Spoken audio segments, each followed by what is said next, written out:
Dan yang paling afdal, saudaraku seiman, sholat di awal waktu. Begitu azan, sholat.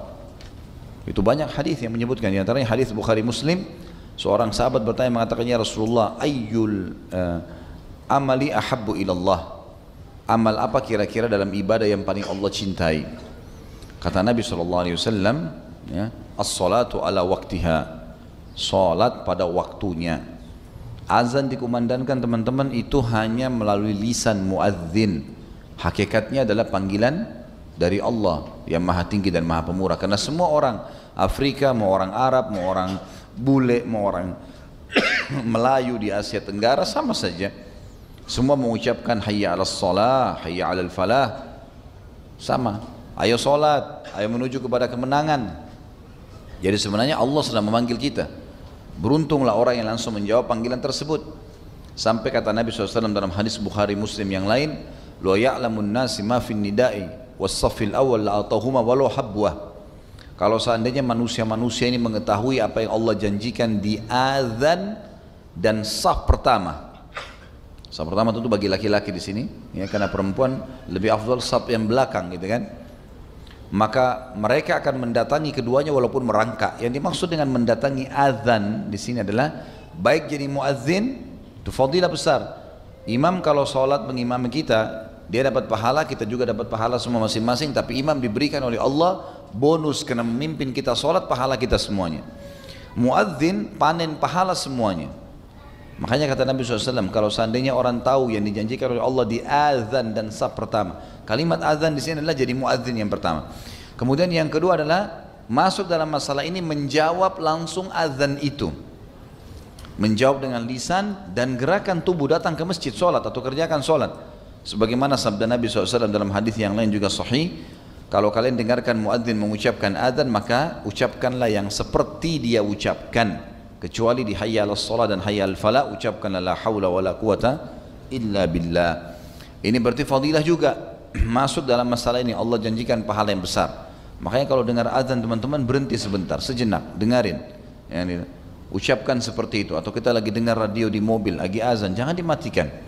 Ikuti apa yang diucapkan. Karena ini kata Nabi SAW, kalau orang manusia tahu apa yang dijanjikan di azan dan saf pertama, maka mereka akan mendatangi keduanya walaupun merangkak karena besarnya pahala. Masuk dalam masalah azan sekali lagi jadi muadzin, atau seseorang yang dengar muadzin lalu dia mengucapkan seperti yang diucapkan oleh muadzin, kecuali di hayya 'alas shalah hayya 'alal falah dia mengucapkan la haula wala quwata illa billah.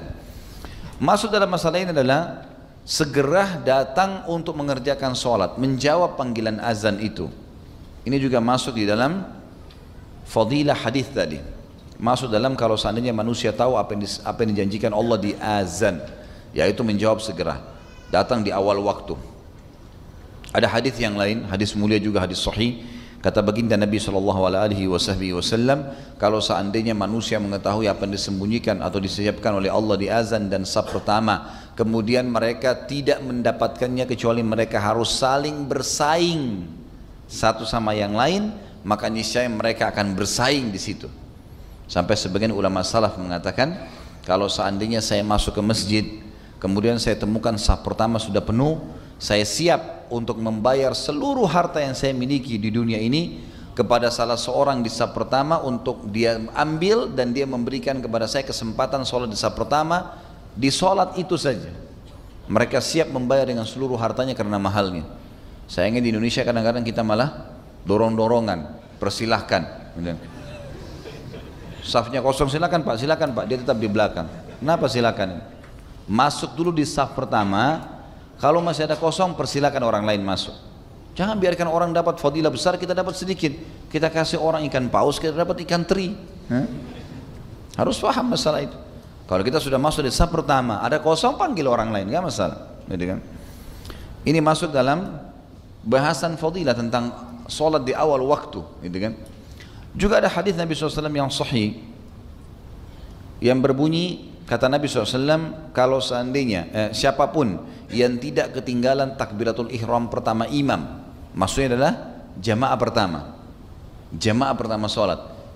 Jadi begitu azan iqamah pertama, ini tidak masuk dalam jamaah yang kedua, jamaah yang ketiga masuk di masjid. Jamaah pertama yang mempunyai fadilah.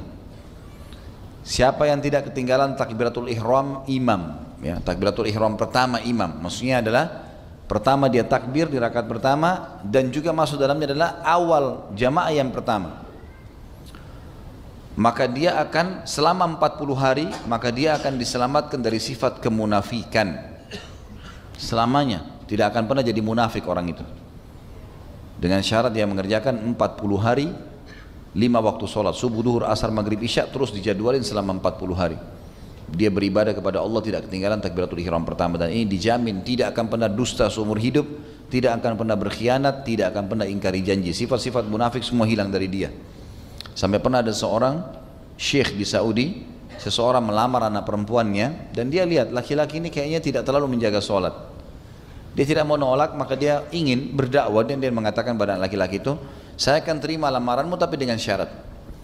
Kebetulan dia punya masjid, syekh ini dia jadi imam situ dan dia 5 waktu sholat di situ. Dia bilang, saya ingin lihat kamu selama 40 hari ini, kamu hadir di sini, di saf pertama di belakang saya. Itu saja syaratnya. Kalau kau dilakukan, saya akan terima lamaranmu. Anak laki-laki ini cerita, dia bilang, awalnya saya datang sholat karena calon mertua saya. Saya datang karena dia. Tapi subhanallah, dia bilang setelah 40 hari saya kerjakan dan diterima lamaran saya, semenjak itu saya nggak enak rasanya kalau nggak sholat di masjid.